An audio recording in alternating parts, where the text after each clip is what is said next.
저는 울릉도에서 사역을 한 적이 있습니다. 울릉도에서 담임 목사로 사역을 한 적이 있는데 저희 사택 앞에 엄청나게 아름다운 바다가 펼쳐져 있습니다. 창문만 쫙 열면 바다가 쫙 이렇게 보이는 그런 지역에서 사역을 했습니다. 근데 저희가 살던 동네의 그 앞바다는 굉장히 맑고 푸르른데 어떤 지역의 바닷가는 굉장히 그 바다 물살도 세고 또 폭풍우가 많이 내리치고 그런 지역도 있거든요. 근데 어떤 마을에 앞바다에는 그런 지역이었어요. 암초가 많고 또 배들이 가다가 굉장히 그 침몰을 많이 하게 되는 그런 구조를 갖고 있는 바닷가가 있었습니다.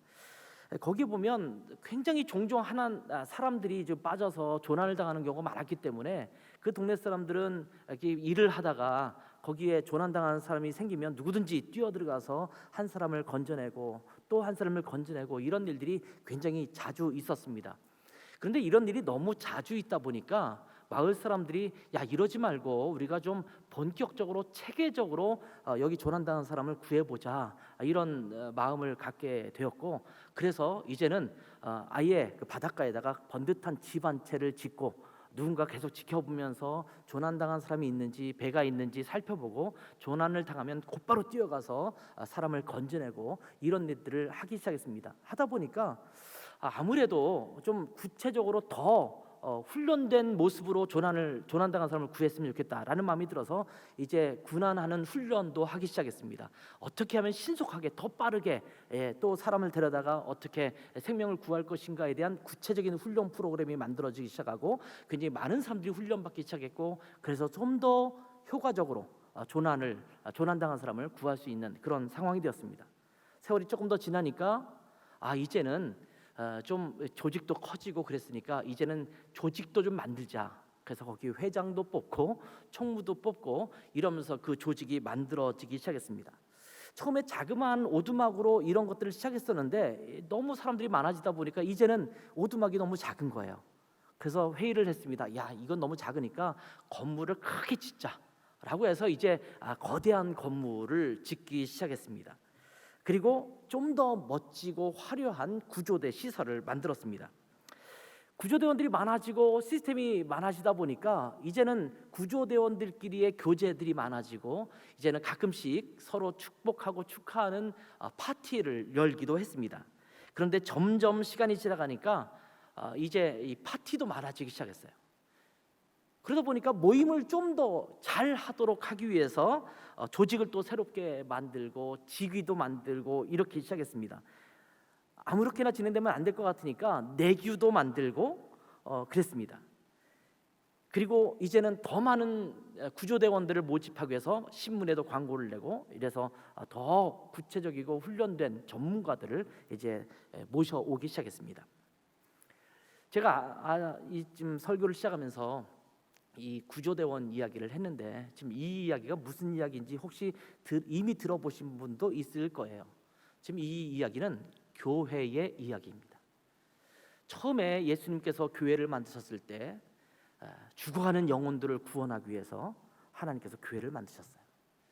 그래서 수많은 영혼들을 주께로 돌아가게 하고 그 전도를 잘 담당하고 또 그들이 회복되도록 하기 위해서 함께 교회가 형성되었고 교회가 조직되기 시작했는데 이제 점차 교회가 더 사이즈가 커지기 시작했습니다.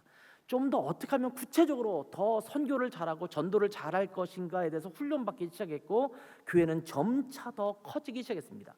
그러다 보니까 아까 말씀드린 대로 내규도 만들고 그다음에 거기에 조직도 만들고 거기에 타당한 이제 직책도 만들어서 직위를 주기도 했습니다. 그러면서 교회가 더 풍성해지니까 교회 성도들끼리의 교제가 또 풍성해졌죠. 교회에서 얼마나 더 많이 교제할 수 있을까, 더 효과적으로 교제할 수 있을까 생각하다 보니까 건물도 또 여러 가지 시스템도 더 강화되기 시작했습니다. 전도 훈련도 정말 잘 실시되기 시작했습니다. 그런데 아이러니하게도 정말 시스템이 잘 갖추어지고 있음에도 불구하고 나가서 구체적으로 한 영혼을 향해서 복음을 전해서 그들이 주께로 돌아오는 일들은 점차 사라지기 시작했습니다. 이것이 어쩌면 오늘날 교회의 모습이 아닌가 이런 생각을 하게 됩니다. 아직도 교회 밖에는 수많은 영혼들이 죽어가고 있습니다. 제가 17년을 독일에 있다 왔습니다. 만 17년이었기 때문에 횟수로는 18년, 20년째 지금 지내고 있는데, 제가 외국에 있다가 한국에 돌아와서 깜짝 놀란 사실 중에 하나가 뭐냐면, 제가 독일에 있으면서 독일 영혼들이 기독교 국가라고 말하지만 그럼에도 불구하고 교회 다니는 사람이 그렇게 없다라는 것 때문에 충격을 받았었는데, 이제는 한국 교회에 성도들이 정말 많이 없어지고 있구나, 특별히 젊은이들이 점점 교회를 오지 않고 있구나, 이런 생각을 했습니다. 그래서 정말 충격을 받았어요. 저는 아들만 둘이 있습니다. 첫째 아들은 지금 독일에서 공부를 하고 있고, 둘째 아들도 공부하다가 지금 이제 나이가 좀 지나서 이제 군대에 와서 지금 군복무를 하고 있습니다. 군복무를 하고 있는데 주일마다 전화 통화를 하면서 너 오늘 교회 갔다 왔냐? 교회 갔으니 가보니까 어떻대? 이렇게 물어봤거든요. 근데 어느 날 충격적인 얘기를 했습니다. 독립대대이고 몇 개의 대대가 교회당 한 곳에서 모여서 예배를 드리는데, 자기하고 어떤 중인가 소인가 소대장 한 분하고 둘이 갔는데 딱 2명밖에 없었답니다. 예배당에 덩그러니 2명이 앉아 있었는데 목사님이 마침 그날 안 오셔서 두 사람이 기다리다가 다시 부대로 돌아갔다, 이런 이야기를 했어요. 요즘 또 다시 비대면이 아니라 대면으로 이제 모여서 예배를 드리기 시작했는데, 요즘 계속 통화를 해보니까 8명이 모여서 예배드립니다. 수백 명의 병사들 중에서 8명 정도만 교회에 모이는 그런 시대가 된 것입니다. 제가 군대에 있을 때만 해도 저는 독립대대였거든요. 포병에서 운전병을 했는데, 제 독립대대에서 제가 대대 군종을 했어요. 저희 대대에서만 모이는 것이 수십 명이었습니다. 수십 명이 모였고 제가 거기서 설교했던 그런 기억이 나는데, 지금 몇 개의 대대가 모였는데도 8명밖에 없다고 그래요. 제가 예종이한테, 제 둘째 아들이 예종인데, 예종아 더 예수님 믿는 사람이 있는지 봐라. 근데 눈을 씻고 찾아봐도 자기가 예수 믿는다고 말하는 사람이 없다라는 거예요. 지금 어쩌면 젊은 세대의 기독교인이 어느 정도 되는가를 가늠할 수 있는 또 하나의 잣대가 아닌가, 이런 생각을 하게 됩니다. 수많은 젊은이들을 많이 이렇게 보게 되는데, 예전에 교회를 다녔던 사람 중에서 지금은 이제 교회를 다니지 않는다, 교회를 떠났다라고 하는 사람들을 제가 수없이 많이 만나 보았습니다.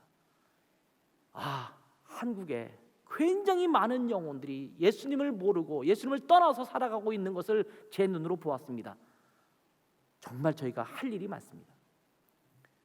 물론 선교지도 마찬가지입니다. 저는 독일에 살고 있지만 독일은 기독교 국가라고 일컬어지잖아요. 독일의 기독교인 인구수가 몇 퍼센트 정도 되는가? 공식적으로 나올 때 84% 정도 됩니다. 반 정도가 개신교고 반 정도가 카톨릭이에요. 그러니까 개신교만 따지면 한 약 42%. 100명 중에서 그래도 40명 정도, 10명 중에서 4명 정도는 교회를 다니는 그 숫자거든요. 근데 제가 만나보았을 때 독일 사람들과 교제하면서 당신은 교회를 다녀보았느냐, 예수님 믿느냐라고 말했을 때 정말 교회 다니는 사람들 100명 중에서 한두 명 만나기가 쉽지 않았습니다. 그래서 살펴보니까 복음적인 그리스도인들이라는 것은 정기적으로 교회를 출석하는 사람들은 몇 퍼센트냐? 지금 2.8% 정도 되거든요. 그러니까 100명 중에서 3명 정도가 교회를 다닐 뿐이지 나머지 사람들은 교회를 다니지 않습니다. 이것이 유럽의 현실이기도 합니다. 지금 세계 곳곳에, 한국을 비롯해서 세계 곳곳에 주님을 떠나 살고 있는 사람들이 엄청나게 많이 있음에도 불구하고 어쩌면 우리의 선교의 현실은 제자리 걸음만 반복하고 있지 않은가라는 생각을 해보게 됩니다. 여러분, 우리는 선교하는 시대를 살아가고 있습니다. 그만큼 많은 교회들이 선교를 강조하고 있습니다. 근데 참 재미있게도 선교를 그렇게 많이 강조하는 시대를 살고 있으면서도 또 많은 교회들마다 선교하는 교회, 선교적 교회라고 하는 교회상을 내걸고 있으면서도 실제로 선교를 잘하는 교회는 많지 않다라는 게 아픈 마음이에요.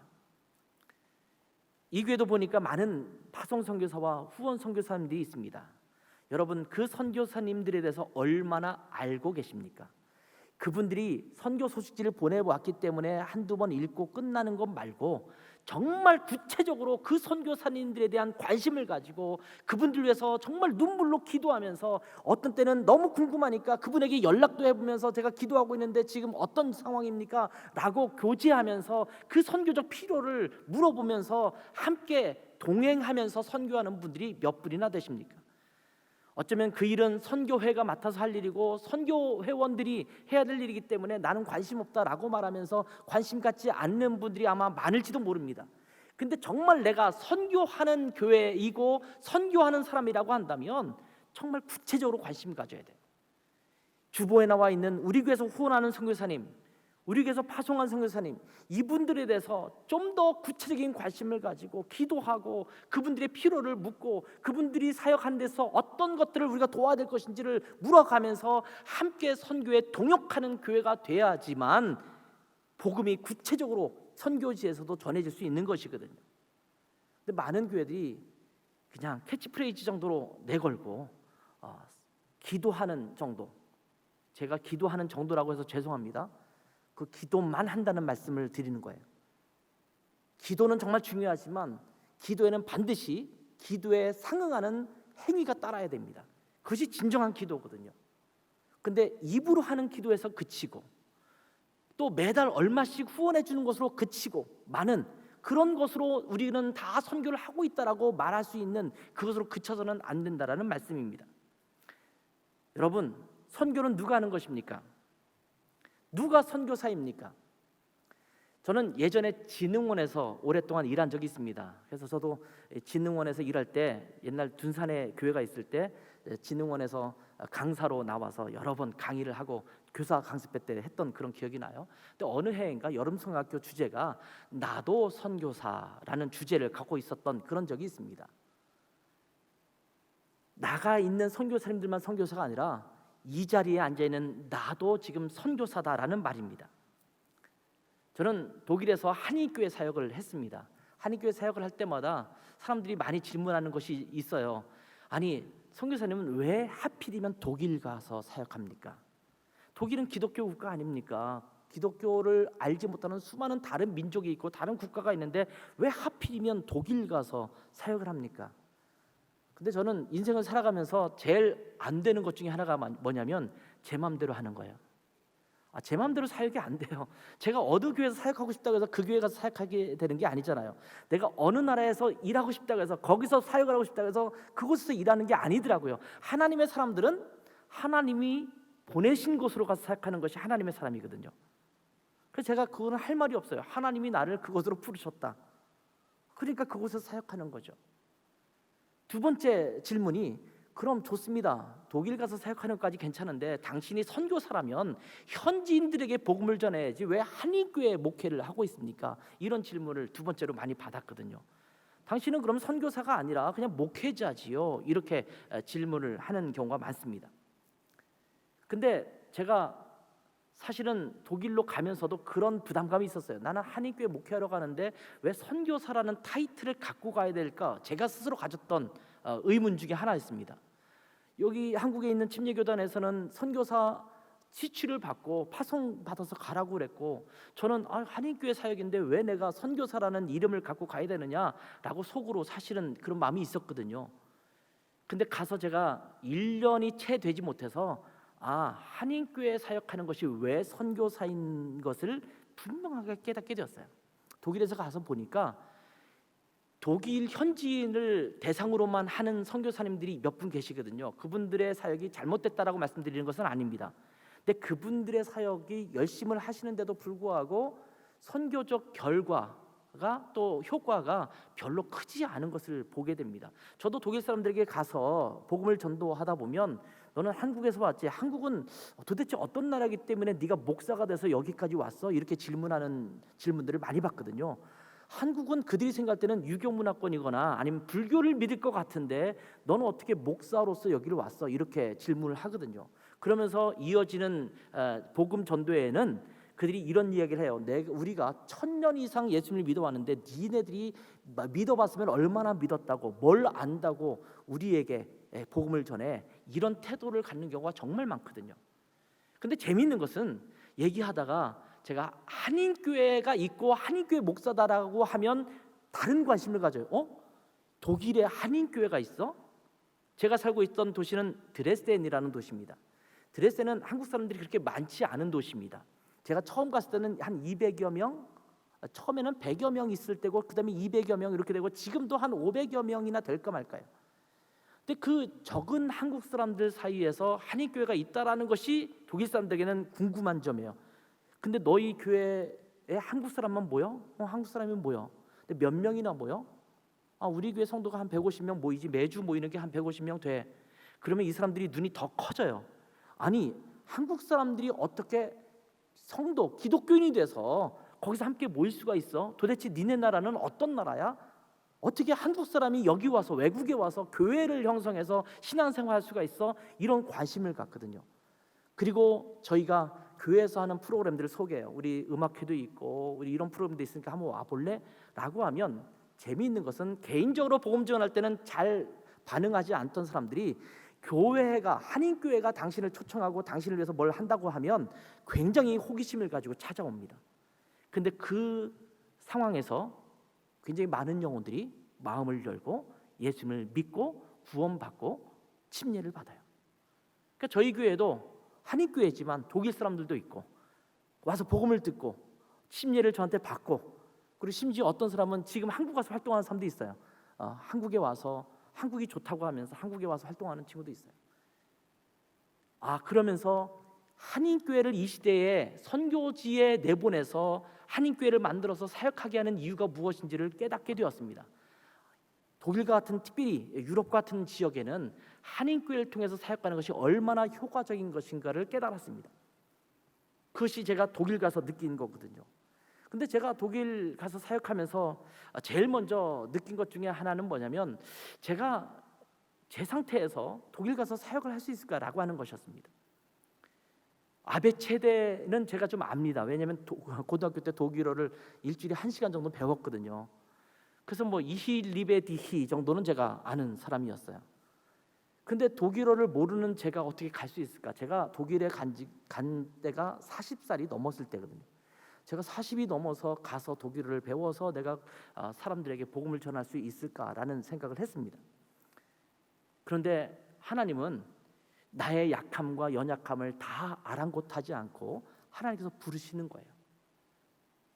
참 재밌는 것은 선교지에 가보면 부족한 자들이 와서 선교를 감당하고 있고 선교를 잘 하고 있는 것을 보게 됩니다.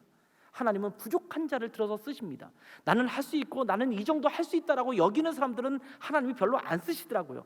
근데 나는 어려워요, 나는 하나님 없으면 할 수 없어요 라고 하는 사람들을 들어 쓰시더라고요. 오늘 본문을 읽었습니다만 하나님께서 그 시대의 현상을 보여주면서 이사야를 부르시는 장면이 나오죠.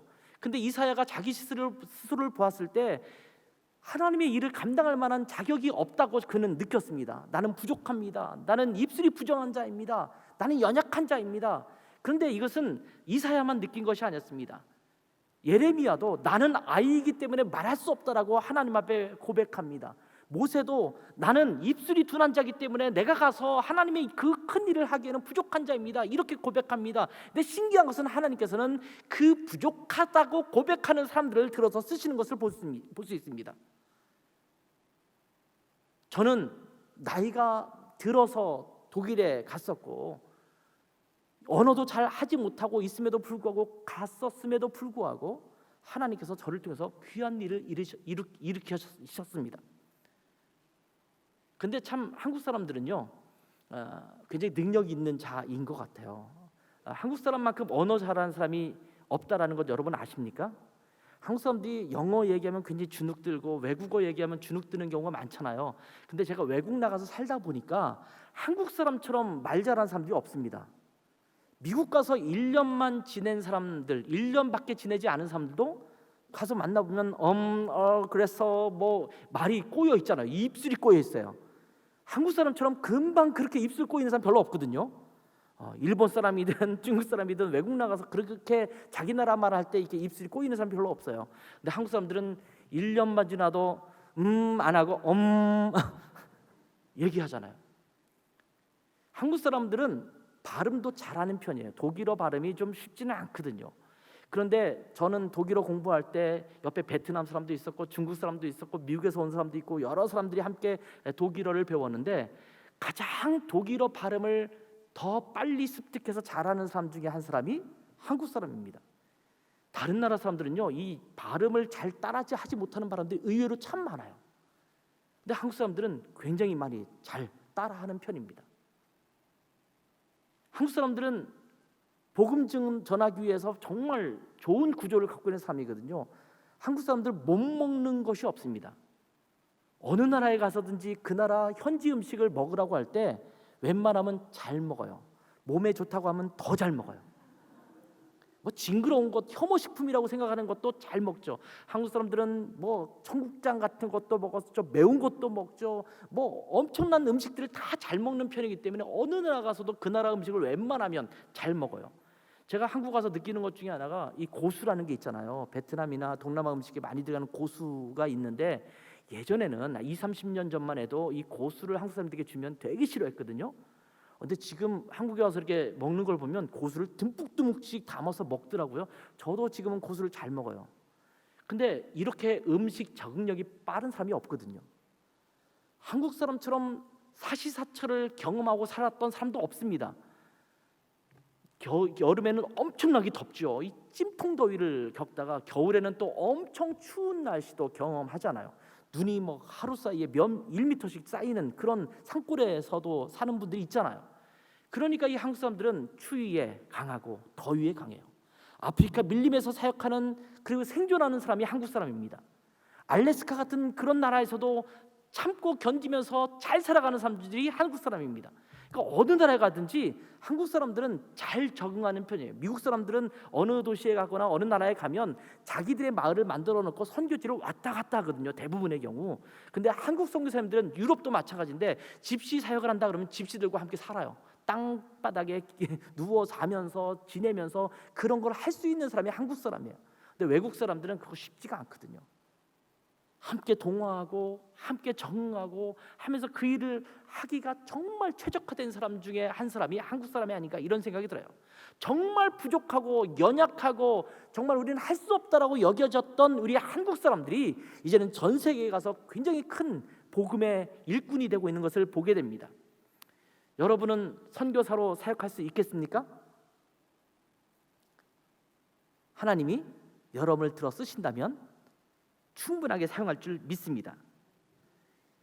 그런데 하나님께서 그냥 부족한 대로 쓰시는 게 아니에요. 하나님은 다듬어서 사용하십니다. 나는 부족하고 연약함에도 불구하고 그 연약한 것들을 하나님께서는 잘 다듬어 주세요. 그리고 하나님께서 쓰시기에 합당하게 만들어 쓰십니다. 하나님은 전능자십니다. 하나님은 창조주이십니다. 믿으십니까? 그러면 하나님께서 여러분에게 무엇인가 마음의 부담을 주시고 뭔가를 하게 하신다면 여러분 그것에 그냥 예, 아멘 하고 순종하기만 하시면 됩니다. 교회에서 어떤 사역을 맡기면 가장 많이 하는 그 거절의 그 반응 중에 하나가 겸손을 가장한 거절이거든요. 제가 부족해서 부족한 제가 그 일을 할 수 있을까요? 저는 부족하기 때문에 못할 것 같아요. 목사님이 저를 과대평가하신 것 같아요. 이렇게 말씀하시면서 겸양을 떠시는 분들이 계시거든요. 정말 교만하신 분들이에요. 하나님께서 사용하실 사람들은 여러분의 능력이 아니라 하나님께서 다듬을 생각을 하시고 여러분을 선택하시는 거거든요. 그럴 때 여러분이 하실 일은 아멘 하시면 돼요. 물질적으로 하나님이 어떤 것에 대한 부담을 주셨다 칩시다. 하나님, 저는 100만 원밖에 없는데 한 500만 원의 부담을 주님께서 주시네요. 근데 그때는요, 걱정하지 마세요. 하나님이 내게 그 부담감을 주시면 하나님은 그것을 해주시겠다라는 거예요. 제가 17년 동안 독일에 살면서 참 많은 것들을 경험했어요. 그 중에 하나가 뭐냐면 교회당을 소유하는 거예요. 저는 유학생들이 주로 있는 교회이기 때문에 교회당을 소유할 꿈도 없었고 생각도 없었습니다. 마음도 없었어요. 매주 독일 교회를 빌려서 오후에 예배 드리는 것이면 만족스러웠습니다. 그래도 괜찮았어요. 뭐 전혀 부족한 것이 없었어요. 근데 어떤 때는 이 독일 교회가 오늘은 우리 이런 프로그램이 있으니까 이번 주는 예배 안 돼. 그럼 부지런히 그 주간에 또 다른 장소를 선택해서 다 공지를 돌리면 그 한 주간 안에 또 딴 장소로 딱 모여서 예배드리고 그랬어요. 부흥회를 1년에 한 번씩은 하는데 4일 정도 하거든요. 근데 참 신기한 것은 4일 동안 부흥회를 할 때 항상 같은 장소에서 4일 한 적이 없어요.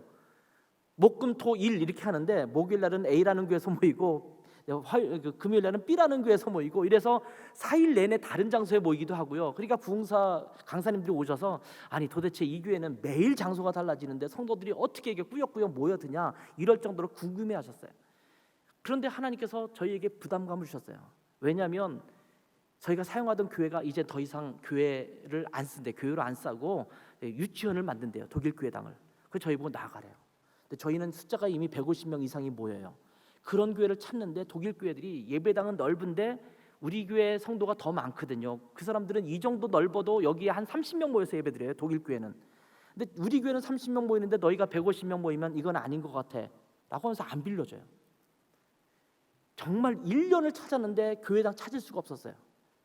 그래서 한 주는 예배당은 없고 그래서 야외에서 할 수 없이 예배드렸어요. 야외 예배를 가고 싶어서 간 게 아니라 장소가 없으니까 오늘은 야외 예배다. 그래서 밖에서 나가서 예배드렸거든요. 그런 와중에 하나님께서 교회당 하나를 보여주시고 사게 하시는 거예요. 그때 제 마음에 그런 마음이 들었어요. 하나님, 우리는 유학생들이 대부분이고 헌금도 없어요. 목회자 생활비도 다 못 주는 교회예요. 선교비를 얻어야지만 살 수 있는 교회예요. 그런데 어떻게 교회당을 우리가 사거나 건축할 수 있겠습니까? 근데 하나님께서 계속 부담감을 주셨어요. 근데 제가 깨닫는 게 뭐냐면 하나님께서 필요해서 하시라고 하면 해야겠다.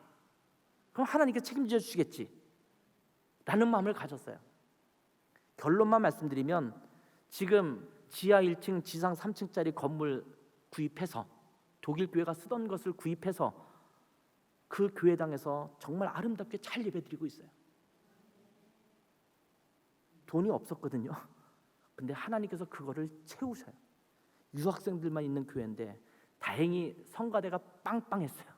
성악가들로만 구성되어 있으니까 그래서 한국 교회 와서 음악회를 하고 CD 만들어서 또 보급하고 이러면서 헌금이 모여지기 시작했는데 정말 시드머니가 됐는데 그 돈을 가지고 저희가 융자를 얻어서 구입을 했는데 매달 렌트비 정도 내는 돈으로 갚아가면서 저희가 사용하고 있거든요. 저희가 그 교회당을 안 사도 어딘가 빌려서 사용한다면 그 정도 금액을 매달 냈어야 돼요. 근데 그 금액을 내면서 저희는 교회당을 구입하고 여기는 전자올간밖에 없잖아요. 그렇죠? 드레스에는 파이프 올겐이 있습니다. 그건 자랑하는 게 아니라 그렇게 주셨어요. 그래서 교회당을 만들어서 예배를 드릴 수 있었어요. 그러면서 제가 깨달은 게 뭐냐면 하나님께서 부담감을 주시면 하나님께서 만들어서 쓰시는구나. 디딤돌교회에 하나님께서 뭔가를 하시기를 원하시면 우리의 상황과 우리의 여건과 우리의 가진 것을 보지 말고 우리에게 있는 물고기 5개, 보리떡 2개 이것을 보지 말고 하나님을 믿고 그것을 내어드리면 하나님께서 수천 명을 먹이고 남기시는 축복과 은혜를 주신다라는 겁니다.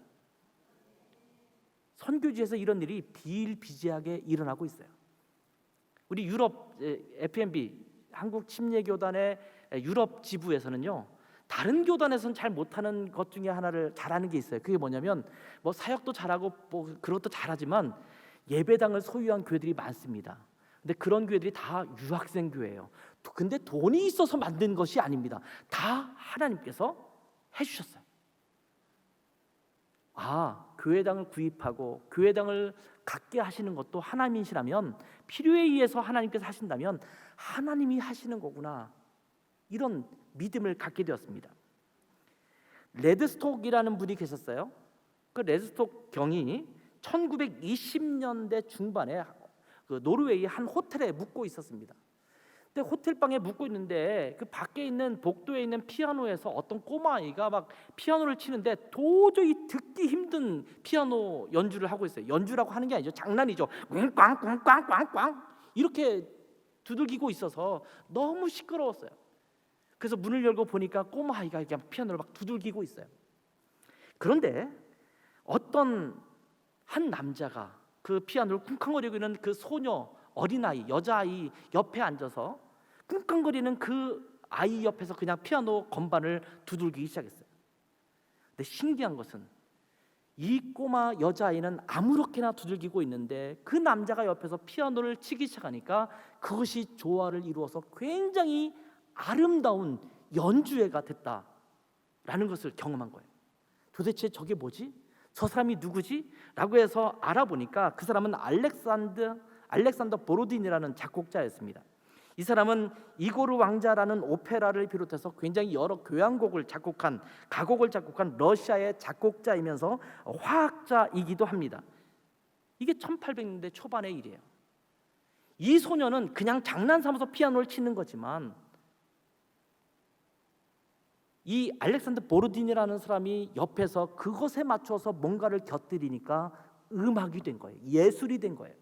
어쩌면 우리의 인생은 부족한 것을 가지고 내가 주어진 것이 아무것도 없음에도 불구하고 그냥 우리가 하나님 앞에 그렇게 신실하게 살아가기만 한다면 하나님께서 마치 보르딘과 같이 함께 하심으로 말미암아 내 인생을 더 값지게 만들어 주시고 내 사역을 더 풍성하게 만드시고 우리의 선교 사역을 더 놀랍게 이끌어 가실 줄 믿습니다.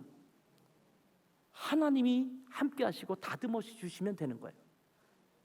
이사야가 나는 입술이 부정한 자입니다 라고 고백하고 있을 때 탄수치를 갖고 와서 입술에 대면서 너의 죄를 내가 사해 주었다 이렇게 말씀하잖아요.